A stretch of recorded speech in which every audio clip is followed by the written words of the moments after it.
são sistemas complexos em que ocorrem simultaneamente diversos processos biológicos que permitem o perfeito funcionamento e operação da vida.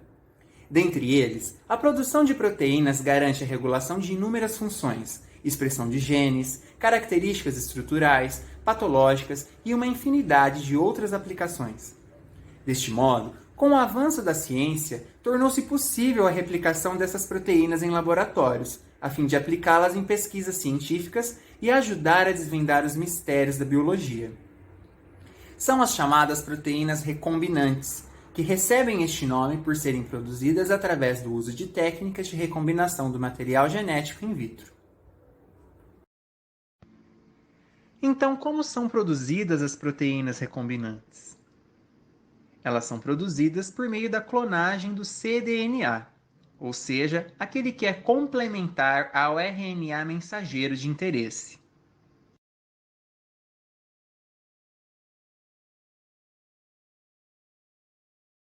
Deste modo, ocorre a inserção do cDNA em um plasmídio ou vetor de expressão. Ambos são ligados pela enzima ligase covalentemente. E temos, portanto, um plasmídio com um inserto de interesse.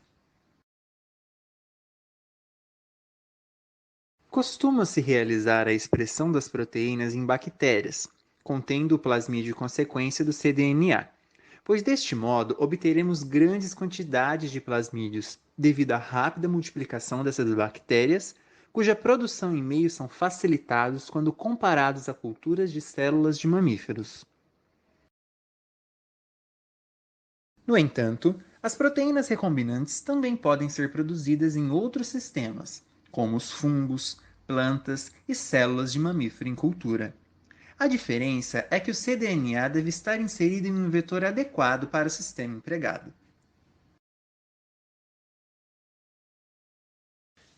A produção da expressão de proteínas recombinantes em eucariotos apresenta vantagens, de modo a evitar-se alguns eventos inerentes à maquinaria celular dos procariotos.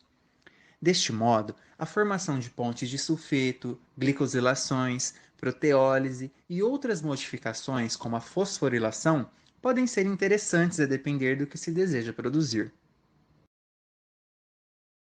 Deste modo, após a expressão das proteínas, o próximo passo é a purificação. Este processo consiste no isolamento da proteína que foi alvo da produção. Sendo assim, procede-se por meio de técnicas laboratoriais específicas de acordo com as propriedades biológicas da proteína sintetizada. Em termos gerais, 3 fases são fundamentais no processo de purificação. A primeira delas é a captura, e tem o intuito de manter a atividade, isolar e concentrar as proteínas. A segunda, que é a purificação intermediária, atua na remoção da maioria das impurezas. E por fim, o polimento, que é a terceira, tem o intuito de preparar para o armazenamento e refinar a pureza dessas proteínas.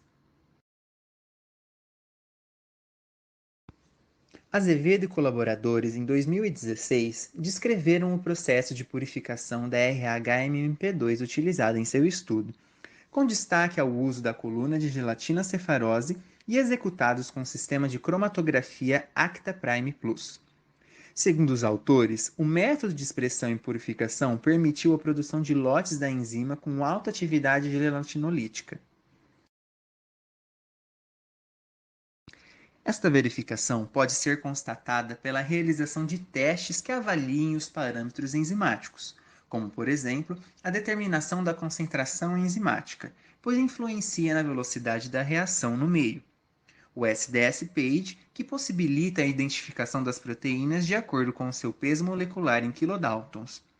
A zimografia de gelatina, que avalia a atividade gelatinolítica da enzima estudada. E, por fim, o Western blotting, utilizado para detectar as proteínas, em termos de tamanho e quantidade. Azevedo e colaboradores, em 2016, propuseram o uso da RH-MMP2 para injeção em animais e rastreamento do destino e atividade dessa enzima em vivo.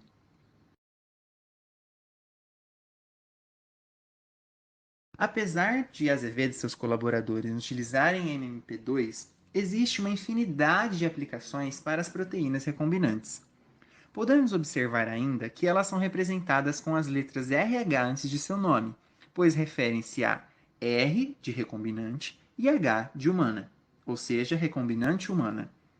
Muitas proteínas recombinantes são produzidas, como por exemplo o RH-GH, que é o hormônio de crescimento, o hormônio GH, a RH-insulina e a RH-BMP2.